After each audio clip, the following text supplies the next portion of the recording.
May echo daw, may echo. Di ba maganda pag may echo? Yan, di ba maganda? Tanggalin na lang natin yung echo. Yan. Ayan, okay na. Chapopoy na pagkatapos nito. Okay, so umpisa na tayo. Number 1. It is known as total man's reaction to his environment. Okay, ulitin ng tanong. Sabi, ito daw yung known as totals, kabuuan ng reaction ng isang tao sa kanyang kapaligiran. Anong tawag dito? Sabi, A, learned behavior. B, human behavior. C, innate behavior. Or D, inborn behavior. Okay? Ano ang sagot niyo dito? Basta kumuha kayo ng keyword, guys. Sabi, total man reaction to his environment. Uy, meron ako naging dito, na-miss ko rin ng centers na to. Shout out kay Aiso from Oro Mind Shapers. Siyempre, yan yung sa Cagayan de Oro. Hello kay Ma'am Nanet. Sagot na tayo dito. Anyway guys, di ba pag si Miss Keyword po ang nasa harapan ninyo or napapakinggan nyo, mahilig ako na mag-keyword kung ano yung keyword natin dito. Sa lahat to, tinutukoy behavior. Pero kung titignan mo yung tanong, nakapokus siya saan? Sa total man's reaction. Meron siyang specific na pinag-uusapan. Ano ba muna ang tinatawag nating learned behavior? Ano ba yung learned? Kumbaga, naririnig na rin naman natin yan kay Introduction to Criminology, diba? The word learn, natututunan. So, ibig sabihin pala, meron tayong behavior na natututunan. Kasi kung pag-aaralan natin, guys, ang types of behavior, dalawa ang lumalabas dito. Ano yung two types of human behavior? Nandyan ang learned behavior at inherited behavior. So, ano muna ang definition ni learned behavior? Ito daw yung klase ng behavior natin, guys, na kung saan nagbabago behavior natin sa mga bagay na natututunan natin sa kapaligiran natin. Nakukuha? Ibig sabihin, halimbawa, yung behavior mo nung high school ka, magkakaroon ng kaibahan sa behavior mo kapag ikaw ay nag-college na. Every time na natututo ka, nagkakaroon ng reason ito kung bakit nagbabago ang behavior mo. Ano ba kasi yung behavior? Ito yung observable, nakikita sa atin. Pero tinutukoy kasi sa tanong, ano daw yung total man's reaction? So ang sagot, yes, marami na ako nakikita na parang pinalitan yung sagot nila. Ang sagot is human behavior. Pero ang pinapaliwanag ko ngayon, guys, is the learned behavior. So, halimbawa, sabi ko nga, high school ka. Ang hilig mo pa nung mga panahon nung high school ka, laro-laro. Pagdating mo ng college, di ba, ibang-iba na yung behavior mo. Lalong-lalo na, guys, kapag ngayon, registered criminologist ka na, syempre, kahit papano, magbabago na yung konsepto ng behavior mo. Kaya nga sabi, di ba, pag tayo, natututo tayo, nagbabago tayo unti-unti. Sino dito, guys, nung high school, ang backpack pa nila is malalaki. Pagdating nung college, maliliit na. Kapag nga ikaw, guys, natuto ka na ng mga batas, di ba? Parang kala mo, abogado ka na, nakikipag-away ka na sa mga post sa social media. Kasi natututo ka. Okay? Ano naman ang innate behavior? Katulad lang din po siya ng inborn behavior. Okay? So, ang innate and inborn behavior ay general word niya ay inherited behavior. So, isa rin siya sa types of human behavior na ang ibig sabihin naman nito, tumutukoy naman ito saan? Sa likas na ugali ng isang tao, hindi na ito natututunan. Bagkus, taglay-taglay na to ng tao nung isinilang siya. Halimbawa, nung isinilang ang isang bata, hindi na siya tinuruan na umiyak. Bagkus, di ba? Kapag kasilang pa lang ng bata, umiiyak na. And then kapag yung bata na yan, nagugutom, kadalasan ang sinasabi, nagugutom daw ang bata pag umiiyak. No, make certain behavior siya guys para malaman mo kung ang bata ba ay nagugutom. Kasi hindi naman nagsasalita ang baby. Ibig sabihin niya mga bagong silang. So ano yung behavior niya na kung saan taglay-taglay o likas niya na kung saan, di ba, makikita mo pag hinawakan mo yung kanyang bibig. Susundan ngayon niya yung daliri mo. Ibig sabihin, gutom yung bata. Tinuruan mo ba yung bata? Hindi. Taglay-taglay niya na yun. Likas na sa kanya yun. Inborn na siya doon. Okay? So at least medyo malinaw tayo dyan, ha? Ulitin ko. Ano yung total response reaction natin? Ibig sabihin, kabuuan ng reactions natin based sa environment natin. Yan ang human behavior. Okay? Gayon pa lang guys, ano yung behavior nyo kapag nakikinig kayo ng live ni Miss Sapopoy o ni Miss Keyword, di ba? Ano yung behavior nyo ngayon? Yung pagtayo mo, yung pag-upo mo, yung pagbabasa mo ng malakas, still is human behavior yan. Okay? Saan yung dalawang types niya? Learned behavior and inherited behavior. Ano yung other term ng inherited behavior? Innate or inborn behavior. Okay? Yan. So, number 2. A segments of cell structures called chromosomes. Tignan nyo yung tanong ha. A segments of cell structures called chromosomes by which parents pass on traits to their offspring. Anong sagot?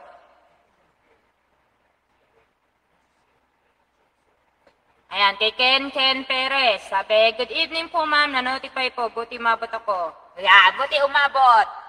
Don't worry guys, kasi kahit hindi ka naman umabot dito, pwede nyo pa rin naman siyang ulitin. Ang problema, syempre mas maganda pa rin yung naka-live tayo, tama? So guys, huwag niyong kalimutan, i-share to. Huwag kayong magdamot sa mga kaibigan nyo na kayo lang ang natututo. Okay? I-click nyo, i-like nyo muna, and then i-share nyo habang nagla-live tayo. Habang kayo'y sumasagot, may nakikisabay sa atin. Okay? So ano daw yung segment? Ano daw yung dinadala-dala ng chromosomes natin na namana natin sa ating mga magulang? Yan, daming sumasagot Very good. Genes. Okay?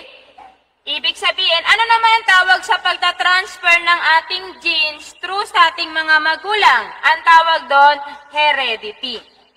Okay? So sa heredity na yan, ano daw yung nata-transfer?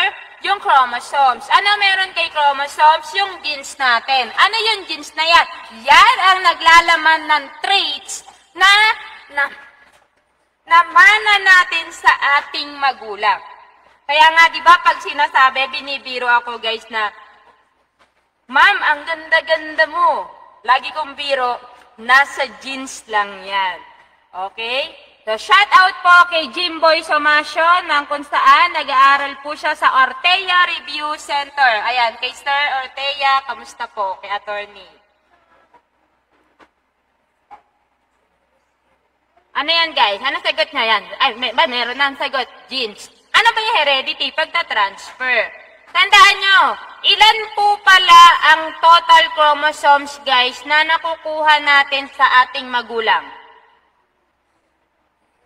Ilan po? May tanong ako, ilan ang total chromosomes na nakuha natin sa ating magulang? Wala pa ako na sumasagot.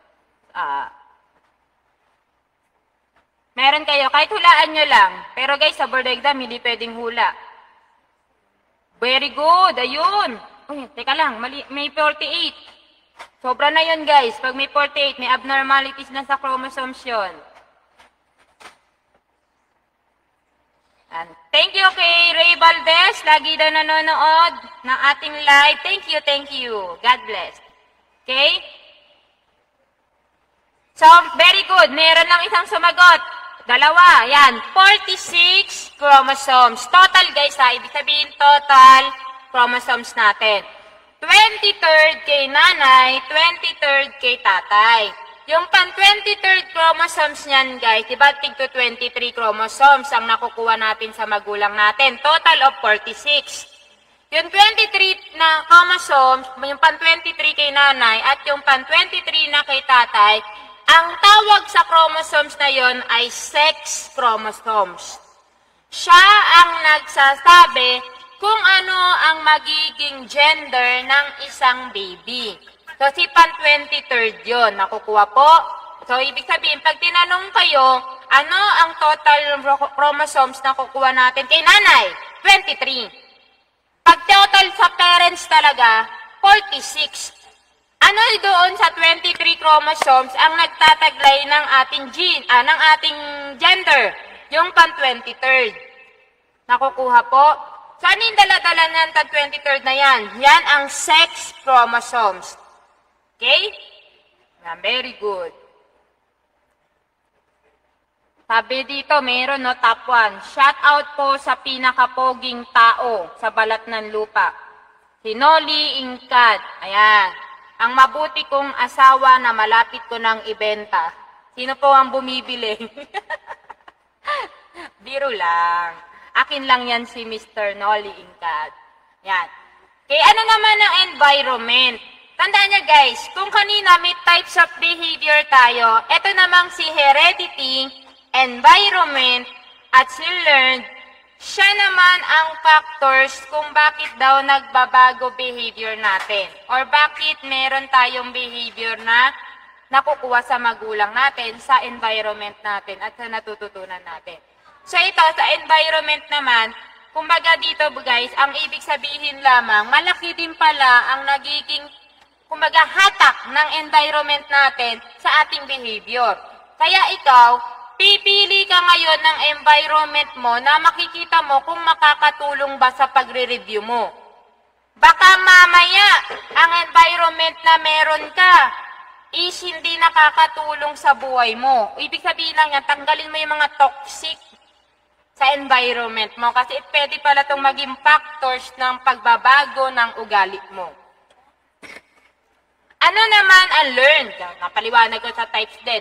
Ibig sabihin tayo guys, based sa ating mga practices, sa ating educations, nagbabago behavior natin. Napakalaking factors din guys yung mga natututunan natin. Okay? So not because guys marami ka nang natutunan is yung pagbabago ng behavior mo na pwedeng makasama sa pagkatao mo is mag-i-stay sa'yo. Tandaan nyo, kahit anong dami ng natutunan mo, pag toxic ang ugali mo, wala yan. Okay, kaya kayo guys, kapag registered criminologist na kayo, kung ano ka, maging mabuting tao ka pa rin. Okay? So malapit na, shout out po sa mga nag-aabang ng pagtatapos ng Attack on Titans. Libay lang malakas. Naiinis ako sa mga spoiler kasi nga nagsishare sila ng pagkamatay ni Shasha, nakakabwisit. Okay? So, malapit na ang board exam. So, lagi kayong updated dapat sa ating online. Libre lang to guys. Maglo-load ka lang. Ayan, kay Ramon Jr., shoutout po sa aking asawa na si Eden Garote na sobra pa sa polis mag-imbestiga. I love you, Mrs. Aw, sana all!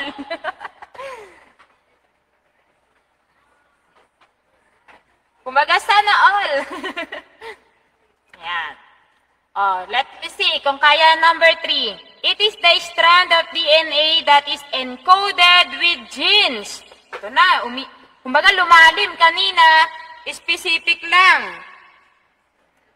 Ayan, bago natin sagutin to, may shoutout tayo rito. Sabi, shoutout kay Kenneth Clyde, University ng Cordilleras. Uy, nakaabot tayo sa Cordilleras. Hello po. Rodolfo, Austria. Ma'am, paki-shoutout naman po yung mga taga-UDM. Lalo-lalo na po si Mr. J.M. Villanueva. Birthday niya po ngayon. Hi, sir! Nanonood po kayo ngayon. Happy birthday po. God bless po. out po, Miss Keyword, sa future criminologist kay Nel Alterado. Ay, may birthday din po, birthday boy din po. Happy birthday sa lahat ng may birthday. February, ang alam ko, no offense. Ang mga may toyo. Anyway, February, mamapagmahal naman yan, kaya lang may toyo daw. Ewan ko kung totoo. Kay Jasper Kabasag, sabi, oy guys, bago kayo shoutout, sumagot-sagot kayo dito. Hi, nintay ko yung mga sagot ninyo.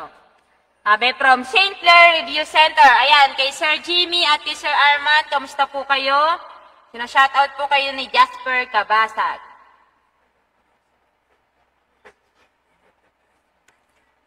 Oh, marami na ako nakikita nagkakamali, oh.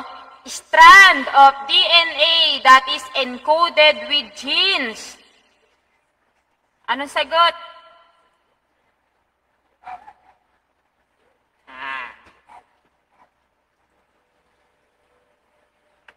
Very good. Chromosomes. Okay? Ibig sabihin, ito guys yung nasa loob ng DNA na may daladala ng genes. Ano yung daladala ng genes? Yan yung traits na nakukuha natin sa ating magulang. Okay, ang galing nga. Napakagaling. Traits guys, ito yung mga ugali natin. Katangian na makukuha natin sa ating magulang. Okay? Yung X and Y chromosomes naman, ito yung tinatawag natin sex chromosomes. Ito yung pang 23rd. Anyway, tanungin ko pala kayo, ano ang simbolo ng babae? Ano yung chromosomes na pang babae, guys? Yun ang X chromosomes. Okay? Pero pag ito naman, guys, Y chromosomes, ito naman ang sa lalaki. So, ano ang simbolo natin, guys, pag lalaki? Kapag kuha mo kay nanay, automatic X na yan. So, kay tatay, ano yung chromosomes na meron siya? X and Y chromosomes. Okay? Tandaan nyo, take down notes nyo. Pag lalaki, X, Y chromosomes. Pag babae, double X chromosomes. Makukuha? Ibig sabihin, guys, may konsepto tayo dito na kapag ikaw gusto mo daw lalaki ang maging anak mo, dapat meron ka daw mga moves na mas madali daw pumasok ang Y chromosomes. Kasi may paniniwala daw guys na mas mabilis daw kasing mamatay ang Y chromosomes ng lalaki. Mabilis yan, umandar, at the same time, mabilis siyang mamatay. Hindi katulad ng X chromosomes, mabagal lang yan, pero mabagal din yan mamatay. Kaya karamihan, di ba guys, sabi, mas marami daw ang gender ng babae kesa sa lalaki. Okay? So, one of the classification of human behavior. One of the classification, guys. Ano muna yung apat na classification ng human behavior? Nandyan ang tinatawag nating habitual, complex, instinctive, and symbolic. So, dito mo na tatanungin kung ano ba yung, dito mo na sasagutin kung ano yung tinatanong. Kasi na-classified mo na guys yung classification ng human behavior. Alin daw sa classification ng behavior, yung unlearned and simply comes out. May nakita ko dito, dog style. Mabilisan. Oo nga naman. Okay, kayo nang bahala guys kung ano response nyo doon. Okay? So, response to specific behavior. Ano sagot nyo dito? Sabi, ito daw yung klase ng behavior natin, guys, na kusa nang lumalabas. Simply comes out. Hindi na ito natututunan. Kumbaga, konsepto na kapag may sasapak sa'yo, bigla ka na lang meron response sa kanya na hindi mo na pinag-isipan, kusa nang lumalabas. Ano yan? Very good. Yan ang tinatawag nating instinctive. Ano po ba yung habitual? Pag sinabi natin guys habitual, ito yung konsepto na kung saan lagi mong ginagawa. Routine mo na, motorize mo na. Ibig sabihin, hindi na nawawala sa pang-araw-araw mong ginagawa sa buhay. Halimbawa, ang habit mo kapag umuwi ka, na bigla ka na lang tataas yung paa mo, bigla manonood ng TV. Okay? Si Sir Nolly niya, guys, alam niyo ang habit na yun yan. Pagising sa umaga, ML ang ginagawa. Okay? So, meron naman, guys, na ang habit talaga nila tuwing umaga is cellphone talaga ang unang hinahawakan. Yung iba naman, nagmumuni-muni pa. May 5 minutes ritual. Di ba may konsepto tayong 5 minutes ritual? Okay? Ano yung symbolic? Ang symbolic naman, guys, yung naipaparating mo na yung ibig mong sabihin kahit hindi ka pa nagsasalita sa pamamagitan ng mga simbolo na pwede mong ipakita sa kausap mo. Halimbawa, chapopoy. Ano ba ang simbolo ng chapopoy? Sino nakakaalam ng simbolo ng chapopoy? Yung dalawang kamay mo, itataas mo at yung parang humahawak ka, guys, ng dalawang siopaw. O, diba? Yan ang symbolic ng chapopoy. Kapag chapopoy, okay? Ano yung simbolo nyo, guys, kapag nangongopya kayo? Diba meron tayo nung college nangongopya tayo? Ibig sabihin, pag letter C, ilalagay mo yung daliri mo doon sa tenga mo. Kumbaga, mula sa taas ng tenga mo hanggang pababa, nakikita ang simbolo ng letter C. Ma'am, sabi ni Ken Perez, pa-shoutout naman po sa kapatid ko, birthday niya bukas. Didi Abelia Perez. Hello! Kahit engring ba yan o engineering siya? Engineering siguro to. Uy, kahit hindi natin kakurso, may nakikinig pa rin. Happy birthday po sa'yo, Didi. Okay? Nangaagaw ng papel. Simbolo na ba yung nangaagaw ng papel? Ayan. Paano mo malalaman, guys, na simbolo kapag ang babae, yung barkada mong lalaki, saka yung boyfriend mong lalaki, is may ginagawang kalokohan. Di ba meron nga tayong konsepto na titig pa lang nagkakaintindihan na? Okay? Kahit nasa malayo ka, paano mo malalaman, guys, ang symbol ng isang babaeng kinikilig? Okay? Ibig sabihin, pag kinikilig ang babae, guys, diba hindi niya na sinasabi kinikilig siya, meron na siya kagad ginagawa, nanghahampas na. Sabihin niyo yung symbol o yung sign niya. Kinikilig ako. Yan. Minsan hindi niya nasasabihin yun, bigla na lang mananadyak yan. Yun yung simbolo na alam mo na yan, kinikilig yan. Ano yung complex? Eto naman, guys, pag sinabi natin complex, kaya mong pagsabahin yung dalawang types ng behavior mo. Halimbawa, either natutunan mo o likas na sa'yo. Pwede mong pinagsasabay mo si instinctive mo or si habitual mo. Pwede rin naman si inherited sa si learned behavior mo, sabay mong ina-apply. Yan ang complex. Okay? So, ulitin natin pag habitual, routine, motorized mo nang ginagawa. Si complex naman, kaya mong pagsaybayin ng dalawang classification ng behavior mo. Pwedeng halimbawa, habang may habit ka na, meron ka pang instinct na ginagawa, sabay mong ina-apply. Ano yung instinctive? Ito na yung likas nang lumalabas sa'yo na hindi mo na pinag-iisipan pa. Kusa nang lumalabas sa'yo yan. Symbolic naman, konsepto naman ito na kung saan hindi mo na kailangan sabihin yung gusto mong iparating. Sa pamamagitan lang ng simbolo, ng mga sign, kaya mo nang ibigay yung gusto mong sabihin. Okay? Complex, a very special love. Sabi ni Aiso. Basta guys, ang keyword nyo kay complex, kino-combine mo yung dalawang classification. Okay? Sa number 5. Number 5, tignan nyo number 5.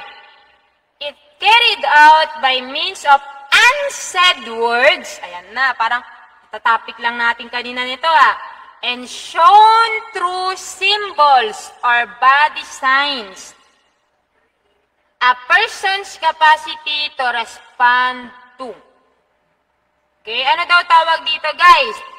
Ito yung kaya natin daw i-carry out kahit hindi mo nasabihin na ipaparating mo yung mga information o yung gusto mong sabihin sa ibang tao. Sa pamamagitan daw, shown through symbols or body signs. Yan, baka may magkamali pa dito. Very good Yan, very good. symbolic. Ano yung naging keyword natin dito? Nandiyan ang symbols or body signs. O, shout out guys sa mga walang ka-date sa February 14. Mag-review na lang kayo. Nagtataka talaga ako guys, sa totoo lang.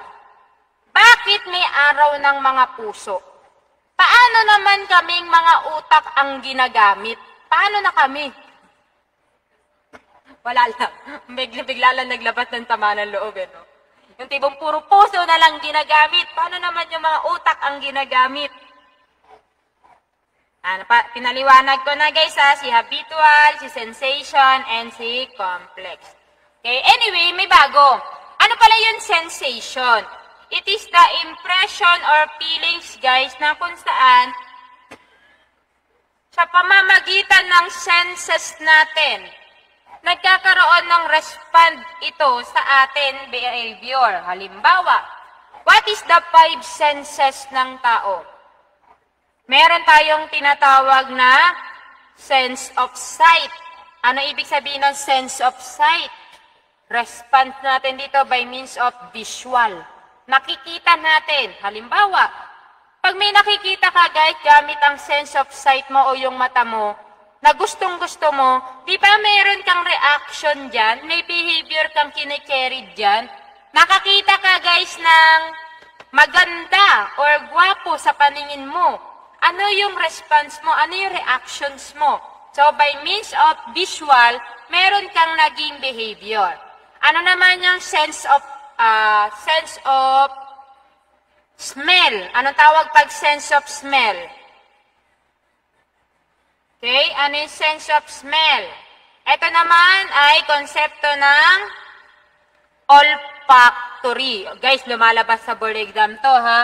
Pag olfactory po, anong senses yan? Sense of smell. Ano naman kapag cutaneous? Pag cutaneous, ito naman ay sense of what? Sense of touch. Di ba pag cute, gusto mong hawakan? Ano naman ang ginagamit natin kapag sinabi natin na gustatory? Pag gustatory, anong senses naman ang ginagamit mo dyan? Sense of taste. Di ba kapag nalalasahan mo, maasim, meron ka kaagad behavior dyan? Okay? Kapag touch naman, nakahawak ka guys ng medyo hindi mo gusto yung texture, di ba? Yak! Yan, meron ka kaagad behavior. Okay? Pag visual, may nakikita ka na maganda sa paningin mo, meron ka kaagad behavior. Auditory naman, pag may naririnig ka, audio, di ba? Ibig sabihin, sense of hearing. So, ulitin ko yung 5. Meron tayong sense of sight, visual, olfactory, sense of smell, gustatory, sense of taste, cutaneous, sense of touch, and then the last one, auditory, sense of hearing. Okay?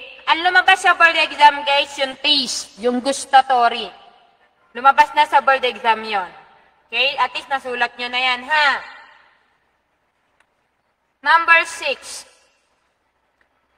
A kind of ego state that is protective, idealistic, evaluative, righteous, refers to laws, rules, and standards. Familiar ba kayo guys sa ego state? Pag sinabi kasing ego, ma'am, naririnig namin to sa ginawa ni Sigmund Freud, di ba? Tama, very good. Narinig na natin to sa in-apply ni Sigmund Freud sa psychodynamic, which is may tinatawag na id, ego, and superego. So, ang ego is symbol of what? It is the reality principle. So, pagdating dito sa kind of ego state, paano daw tayo nakikipag-transact sa ibang tao? So, ito guys, yung lagi nating ginagawa by means of ego state. So, meron tayong tinatawag na child ego, adult ego, and parent ego. So, anong klase daw ego state, guys? Yung napaka-protective. Ayan na. Yung idealistic, halimbawa, kapag ikaw, guys, may minamahal ka, Anong klaseng ego state ang ipinapakita mo sa kanya? Okay? Di ba? Parang lagi kang nag-aalala. O kaya naman, wag ka na munang lalabas kasi baka mahamugan ka. Anong klaseng ego state yun? Meron naman tayo guys, ego state na kapag gusto natin maglambing. Di ba? Parang meron tayong ego state na nagpapabebe. O kaya naman, ginagawa natin? Yung, sige, nalagaan mo na ako. Okay? Meron din naman tayo, guys, ego state na kapag dumadaan tayo sa sitwasyon natin ito, is kumbaga, napaka-neutral natin. Ibig sabihin lang, kapag may nag-aaway sa mga magkakaibigan, tayo yung pumapagitna. O kaya naman, guys, ito yung konsepto na kapag ikaw nakikipag-usap ka, ikaw ngayon ay madaling kausap. Kumbaga yung tipo na hindi ka na komplikado pa. Okay? Pinakikinggan mong mabuti yung sinasabi ng ibang tao. So, ang tanong ngayon dito, ano yung klase ng ego state dito na kung saan napaka-protective, evaluative, righteous? Okay? Ang sagot is, meron nagkakamali, may nagkakamali. Yan. Ano yan? Maraming nalilito dyan, guys. Sobra. Maraming nalilito dyan. Sabi ni Job CB, Madam, tinuro nyo po yan sa lecture mo sa ARC. Ayan, tinuro ko yan. Okay, very good. Ang tawag dyan is parent ego. Okay? Di ba minsan, guys, meron tayong mga behavior or ego state kung paano tayo nakikisalamuha na para tayong magulang. Paano man magulang? Halimbawa, napaka-idealistic mo, mapamamaraan ka, o kaya naman yung maalaga ka, napaka-protective mo. Kumbaga, meron kang tinatawag na rules and standard. Di ba pag naging magulang ka na, di ba, lagi kang nakamata sa anak mo. Ibig sabihin na nakamata, tinitignan mo kung tama o mali ba ginagawa niya. Pag may jowa ka, di ba, parang konsepto na dapat kapag sinasabi natin immature yung jowa natin, di ba tayo yung nagtatama sa kanya. Ayan yung sinasabi natin parent ego. Okay, ano man pagkakaiba niya kay adult ego? Si adult ego state naman, guys, ito yung neutral. Kumbaga, konsepto naman ito na kung saan tayo, chill-chill lang, tama lang. Okay? Pag may nakikinig sa atin, okay lang. Kapag meron tayong sinisingil, di ba, meron ganyan pag nangungutang. Ang hirap sa totoo lang, guys, yung pag may nangutang sa'yo, tapos ikaw yung maniningil. Okay? So, ibig sabihin lang, tapos pag ikaw, mas mabuti, guys, yung papaliwanag mo kung bakit ka naniningil. Adult ego yun. Pero mahirap kasi, guys, yung may naniningil, yung parang ipopost ka pa sa social media. Child ego state naman yun. Okay? So, yun yung mga konsepto ng ating mga ego state. Okay? So, depende yan, guys. Dumadaan kayo sa konsepto na parang bata ka. Dumadaan ka sa ego state na parang mapapansin mo, bakit ko kaya ginawa yun? Galit naman ako sa kanya, pero bakit ko siya tinulungan? Adult ego ka. Okay? Minsan naman na parang napapansin mo sa sarili mo, bakit napaka-protective ko? Hindi naman ako dating ganito. So, yun yung mga ego state natin. Saan mo makikita, guys, ang super ego? Okay? Ang super ego naman, ito yung tinatawag nating morality principle. Okay? Kasama yan sa forms ng psychodynamic theory. Ang galing very good Yan, super ego conscience. Very good. Pero guys, pag principle kasi pinag-uusapan natin, morality principle ang super ego.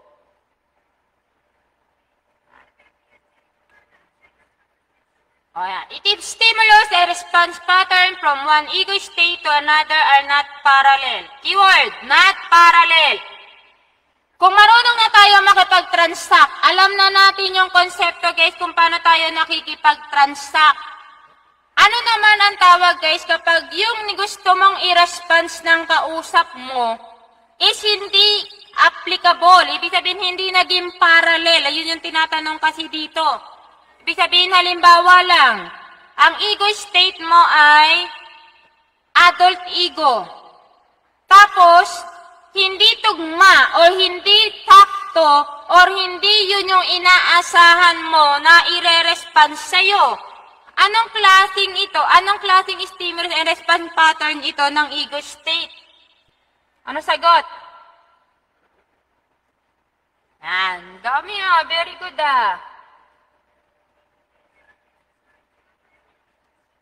Yan. Very good. Non-complementary. Ma'am, bakit non-complementary? Diba guys, kapag meron tayong ego state na nangyayari yan sa araw-araw sa buhay ninyo, hindi lahat ng mga tinatransact natin sa ibang tao is tumutugma sa gusto nating mangyari.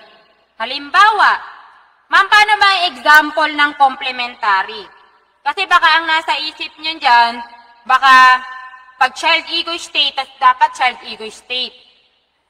Meron kasi guys, magkaiba ang ego state, pero parehas sila nagre-response sa isa't isa. Parallel sila. Halimbawa, ikaw guys, parent ego state ang ina-apply mo. At yung kausap mo, child ego state. Paano papasok sa complementary to? Kung ikaw guys, maalalahanin ka, at yung jowa mo naman, pabebe, gustong magpalambing, complementary yan. Parallel yan. Kasi sakto, si parent ego, ano ba common ginagawa ni parent ego? Inaalagaan si child ego. Okay? So, tanggalin nyo guys yung reality na child, bata, parent. Ibig sabihin lang nito, as long as na kahit ibang state ang ina-apply mo, kung nagre-response ito sa gusto mong mangyari, complementary yan. Okay? Meron kasi guys, ego state na hindi nagiging parallel. Halimbawa, neutral kang nakikipag-usap, pero hindi naman tugma yung gusto mong mangyari dun sa ginawang transaction ng kausap mo. Diyan papasok ang not parallel. Okay?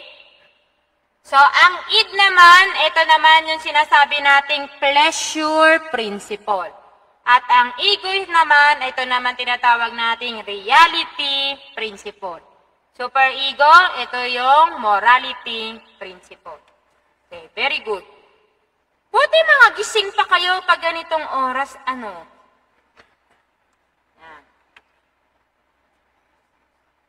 Bukas guys, meron na namang session si Mr. Noli Incad ninyo via Zoom, 9 p.m. Polygraphy na ang kanyang topic. Kung interesado kayo guys, 100 pesos lang, good for 4 hours na yon. Okay, mag-PM lang kayo sa aming page kung interesado kayo. Kasi tapos na siya sa subject ng... Ano subject ng ginawa mo, no? Ang subject niya noong nakaraan, ballistic, saka yung fingerprint. So, ang pangatlong topic niya na ngayon is polygraphy. So, kung interest lang naman kayo, okay na. May nagsabi, kung pabebe may girlfriend, ma'am, sampalin, non-complementary. Diba? Ang galing. Yung RJ Panan. Pag pabebe ang jowa mo, guys, maging adult ego state ka, i-apply mo yung adult ego. Para at least, kadalasan kasi kung bakit nag-aaway ang magjowa, hindi masyadong naiintindihan ng lalaki yung gustong iparating ng babae, kaya nagiging non-complementary. Halimbawa, nagseselos yung babae, kaya pala siya nagseselos, child ego yan ha. Kaya pala nagseselos, gustong magpalambing. Ikaw, nagpaka-child ego ka din, hindi mo pinansin yung paglalambing niya, hindi na naging parallel yung inyong transaction. Nagkagulo na kayong dalawa. Okay? Yan. So, number 8. The following choices below are the factors that affect learning. So, sabi ito yung mga factors kung bakit naapektuhan guys ang learning natin. Marami yan guys, marami. Pero may 4 tayo dito. So, the more connection is made with the subject, the better it will be learned and retained. Anong klase guys learning to na kung saan daw kinoconnect mo yung mga subject sa pinag-aaralan natin. Ako kasi guys, screenshot ang paborito ko. Paano ko ina-apply yung connection sa tinuturo ko para hindi ko makalimutan? Nung nagre-review ako, guys, kapag may kaaway ako, ginagamit ko yung mga words sa criminology. Yung tinatawag na physiognomy, picnic, astinik, athletic. Pag athletic, ito yung tawag ko sa mga kaaway ko na malaki katawan, mamasel. Pag picnic naman, ito yung tawag ko sa kinakainisan ko na chubby or mataba. Pag astinik, ito naman yung tawag ko sa kaaway ko na payat. Pag nainis ako sa mukha ng tao, physiognomy, tawag ko sa kanya. Di ba, mga criminologist lang naman nakakaalam ng mga pinag-aaralan natin. Karamihan, hindi sila aware. So, minsan tinatawag ko, hoy, ikaw, physiognomy. Sabi niya, anong physiognomy? Secret. Kaya pag physiognomy, sabi ito daw, based nakikita daw ni Giambattista de la Porta sa facial features, matitrace na akong kriminal. Okay? Anong tawag dito, guys? Yung nako-connect mo yung subject, nagiging better ito kasi nare-retain ito sa utak mo. Ang tawag dyan ay, meron na magkakamali. Okay, may nagkakamali. May nababasa ako, nagkakamali. Very good. Association. Okay? Ina-associate mo guys yung mga learned na natututunan mo, yung mga subject na yan, nare-retain yan. Ano ba yung reinforcement? Ano konsepto ng reinforcement? Ito guys, konsepto naman ng klase ng learning natin, nakabase sa reward or punishment. Halimbawa, kapag meron kang may nakaabang na reward sa'yo, di ba parang lalo kang gumagaling, lalo ka napupursige na mag-aral. O ito gawin mo. Sabihin mo sa girlfriend mo, pag nakapasa ka sa board exam, ibibigay niya yung regalo na gustong-gusto mo. O diba? Meron naman guys, halimbawa sa bata, natututo ba yung bata sa pamamagitan ng mga gift mo sa kanya? O kadalasan natututo ang bata kapag alam niyang papaluin siya kapag hindi siya naging magaling? Diba kunyari, kailangan, 1 to 10, isa lang mali mo ha. Kapag yan, marami kang mali, papaluin ka. So, yun yung klase ng reinforcement. Okay, so may natututo guys based on reward, may natututo based on punishment. Extinction naman, ito naman yung klase guys ng, klase naman ng nakaka-apekto sa learning natin, which is kapag may subject tayo na gustong pag-aralan, tinatanggal na natin yung hindi importante. Okay, ibig sabihin, katulad ako guys, pansinin nyo. Pag nagtuturo ako, more on keyword ako. Ibig sabihin, kung alam ko naman na medyo mas mabigat na ito sa utak ng estudyante, ang ibibigay ko na kagad dyan, yung keyword, tas yun na yung palalalimin natin. Okay? So, ibig sabihin lang, may mga certain guys na subject na hindi na dapat pang pahabain. Yung parang mahilig kang kumabisado ng mahaba, alamin mo, ibig sabihin, intindihin mo yan. Kumbaga, unawain mo. Hindi lagi na kinakabisado ang isang topic. Aanin mo ang pagkakabisado kung hindi mo naman naiintindihan yung binabasa mo.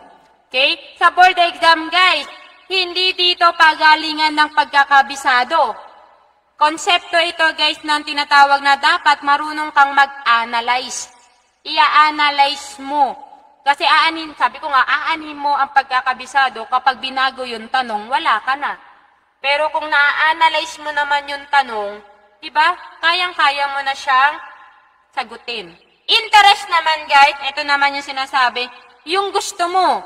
Kadalasan, diba, yung kurso na gusto mo, yun ang kukunin mo sa college. Baka mamaya guys, may mga nagte-take ng criminology examination dito, na sumulat sa pool mula first year, hindi talaga yan ang gusto niya. May ganun kasi, yung tipo na, kaya siguro hindi ka nag-excel sa isang bagay, kasi hindi yan yung interest mo. Kadalasan guys, sa mga talagang nag-go, yung, kumaga, nagsasucess sa isang goal, is interest talaga nila. Okay? So, meron naman na una hindi nila interest, tapos later on nagustuhan na nila. Iba kasi guys ang salitang interest. Pag yan gusto mo, yan ay nagiging gasolina mo para dun sa goal mo. Okay? Kaya lang guys, sa board exam, hindi applicable yung hindi po applicable ang interest. Baka mamaya kung anong subject lang ang gusto mo, yun lang ang pag-aaralan mo. Delikado yan. Okay? Number 9, a mixture of between an extrovert and introvert. Anong tawag dyan?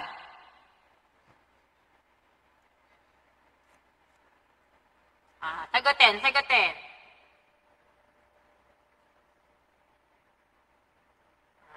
Kami nagkakamali pa.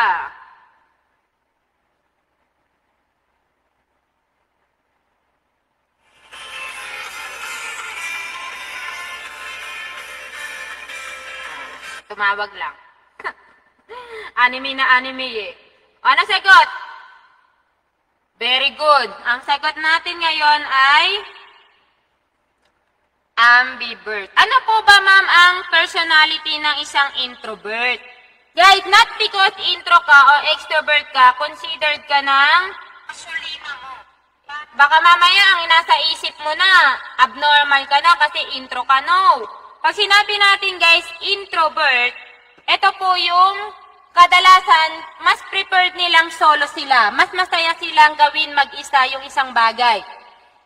Halimbawa, sino dito, guys, yung kahit mag-isa, kayang-kayang mag-enjoy? Okay? Yung kapag may activity, mas preferred niya na mag-isa siya. Okay? Hindi naman loner. Kaya lang, minsan, itong mga introvert, hindi sila masyadong nakikisalamuha kay society. Kasi mas gusto nila na nag-iisa sila. Nag-i-enjoy sila na mag-isa sila. Okay? Mahiyain sila. Okay? Ano naman si extrovert? Si extrovert naman, guys, kahit hindi mo kinakausap, nagkukwento yan. Kadalasan sa mga extrovert, yan yung mga makikita nyo sa mga online selling. Yung kayang-kaya, guys, makipag-usap sa mga hindi nila kakilala. Okay? Yung mga extrovert, guys, yung kayang-kaya nilang tumayo sa maraming tao para i-present yung kanilang sarili. Si introvert kasi, kaya naman, kaya lang minsan nahihiya sila. Si extro, guys, ito talaga yung enjoy din naman si extro. Okay? Kumbaga, mas preferred nila na maraming kasama. Mas nag-e-enjoy sila pag may kasama. Okay? Ako nga, guys, may nagtanong sa akin kapag sa review. Bakit daw gustong-gusto ko, kasabay ko, yung mga, yun na yung nag-aasikaso sa akin. Kasi mas gusto ko, guys, may kasabay. Di ba parang ang lungkot naman pag mag-isa ka lang. Mas masarap yung may kakwentuhan. So, ibig sabihin, si Miss Keyword, extrovert. Okay? Ano naman ang meron kay ambivert? Yan yung sabi, mixture between extro and intro. Meaning to say, pwede kang maging introvert, pwede kang maging extrovert. Pero sa tatlo, guys, ang pinakamahirap pakisamahan, for me lang naman, si ambivert. Bakit? Kasi minsan, hindi mo alam kung kailan siya tatamaan ng pagiging introvert o kailan siya tatamaan ng pagiging extrovert. Unlike, di ba, sa pakikitungo natin sa mga kaibigan nating introvert, alam na alam natin yung mga hilig nila. Katulad ni extrovert, alam na alam natin ang hilig nila. Hindi katulad ni ambivert, minsan tatamaan sila na introvert, minsan tatamaan sila na extrovert. So, mahirap, hindi mo alam kung kailan. Okay? Extrovert ako, extrovert. Makapal lang mukha, ayan ang extrovert. Yung tipong pumipila lang, guys, sa LRT, nagkakaroon na ng kausap.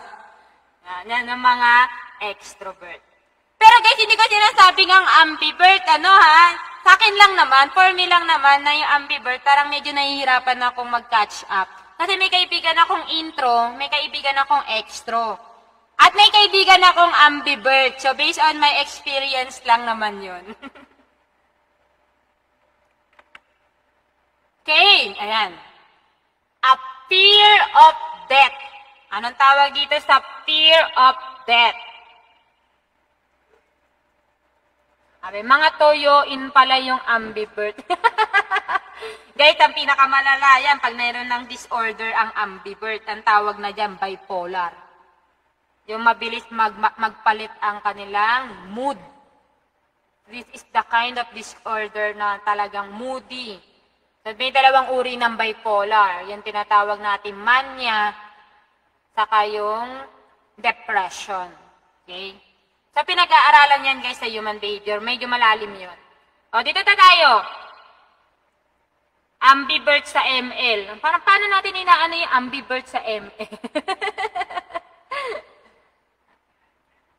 Walang problema guys sa pagiging ambivert ha. Walang problema. For me lang naman yun. Yung sariling ano ko lang naman yun. Kasi parang minsan gusto nila solo gamer lang sila. Meron naman minsan aabutan na gusto nila nag-aaya sila. O diba may ganun eh. Sa ML. Siguro ganun yung sinasabi sa ML. Okay, minsan gusto mag-solo. For me guys sa ML, mas gusto ko mag-solo. At least wala akong sisisihin kapag bumagsak yung rank ko. Di na ako masyadong naglalaro ng ML. Di ko na nga nabubuksan yung ML ko eh. Ayan.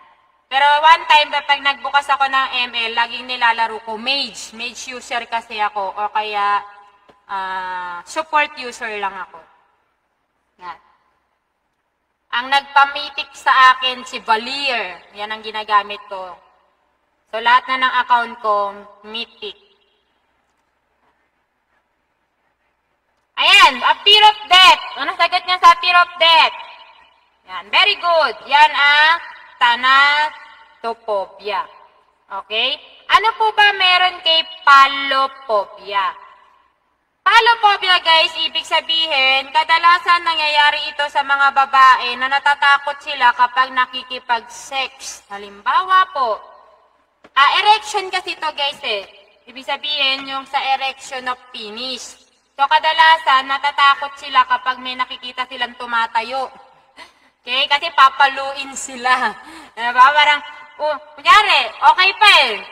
May labing-labing. Nung ibababa na, syempre nakatayo na. Nung nakitan tumayo, ayoko na! Natakot na, tumakbo na. Kasi kala niya, papaluin siya. Yan ang palophobia. Okay? Ayan. Sabi, user lang ako, pero di ako addict. Ayan. Mga ML talaga eh. Balir ako guys, mythic na po. Pero ngayon, di ba nagbaba na yung rank? Tagal ko na hindi nag-open. Si Sir Nolly nyo na lang yung naglalaro ng account ko. Hindi ko alam. Legend na yata. Legend na yung ilang account. Yung dalawang account ko, nasa epic pa rin. Hindi ko pa nilalaro. Siguro mga ano ba lang yan. Mga gawin ko lang 1 linggo yan. Joke lang. Pabuhat! Okay, ulitin natin ha. Okay na kayo kay palophobia. Papaluin ka kasi nga matigas yan. Okay? Hydrophobia. Problema naman ito guys sa mga ayaw maligo kasi natatakot saan? Sa tubig. Pero hindi naman porket guys takot ka sa tubig, pati paliligo, aayawan mo na. Kadalasan, ang mga hydrophobia, lumalabas yan kapag sumasakay ka sa barko, di ba? Yung takot na takot ka kasi nakikita mo yung tubig. Lumalawakan tubig na feeling mo malulunod ka. Okay? Hindi naman porket takot sa tubig, yung paliligo sa CR. Common yan guys sa mga takot talaga sumakay sa barko. Takot yan sa mga sumasakay sa bangka. Okay? Acrophobia naman, ito naman yung tinatawag nating takot naman sa heights. Okay? Buti nga ako guys, hindi ko, parang konti lang naman yung phobia ko dito. Kasi di ba pag sinabi yung phobia, extreme fear. Kadalasan kapag umaakyat ako sa mga matataas, nanginginig na yung tuhod ko. Okay? Kaya kapag sa airport, isa yan sa lagi kong, lalo na kapag umaalis ako ng Manila, pupunta ako ng Tacloban, ng Cagayan de Oro, ng Cebu, ng Iloilo, hindi pwedeng hindi manginginig yung tuhod ko kapag magte-take off na yung aeroplano. Kaya medyo may takot talaga ako. Pero medyo nasasanay na. Pero pag mag-isa lang talaga ako sa mga bridge, yan, sa mga footbridge, talagang nanginginig ako dyan. Yan yung acrophobia. Okay? So, at hope, nakasunod kayo sa ating topic. Ayan.